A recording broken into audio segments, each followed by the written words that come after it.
मैले बार आफैसँग यो प्रश्न गर्छु कि आखिरमा बाहिर निस्केर काम गर्ने जो कोहीलाई मात्र किन इन्डिपेन्डेन्ट बनिन्छ, किन उसलाई मात्र स्ट्रङ मानिन्छ। आफ्नो अनि पुरा परिवारको पर्सनल लाइफलाई सम्हाल्ने हेरविचार गर्ने चाहिँ स्ट्रङ भएन र हामीले पनि त दिनरात घरमा खटेर गर्ने काम, त्यसको चाहिँ किन कुनै मूल्याङ्कन छैन त।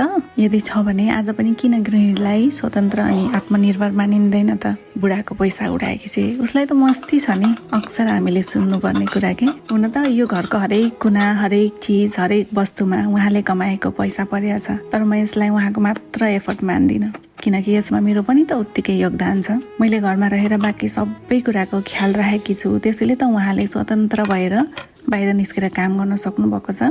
बिहान सबैभन्दा चाँडो उठेर भगवानलाई धन्यवाद गर्छु। कसलाई के मनपर्छ, कसलाई के चाहिन्छ, आज को आउँछ, कहाँ जानु छ, आफ्ना आफन्त, निम्तो, चुलो, मैले सकेसम्म हरेक चिज घरमै बनाएर खुवाउँछु। सबैको स्वास्थ्यको ध्यान राखेर पकाउँछु, त्यसैले उहाँ हेल्दी हुनुहुन्छ, एक्टिभ हुनुहुन्छ। यो मेरो कमाइ हो।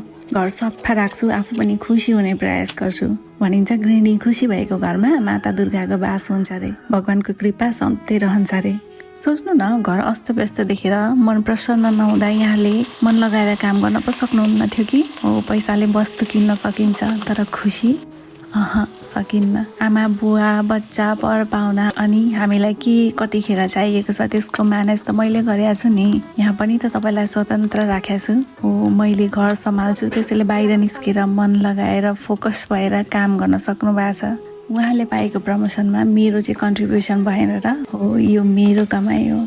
हो, पैसाले घरका पर्खालहरू बनिन्छन्, तर त्यहाँ परिवार बसाउन गृहिणीको सबैभन्दा ठुलो भूमिका रहन्छ। हो, यो मैले कमाएको कमाइ हो। मैले दिनरात घरमा खटेर आफ्नो ड्युटी सम्झेर पुरै लगनशीलताको साथ गर्ने कामको मूल्य एकचोटि क्याल्कुलेट गर्नुहोस् त, तपाईँको क्याल्कुलेटरमा आएको अमाउन्ट।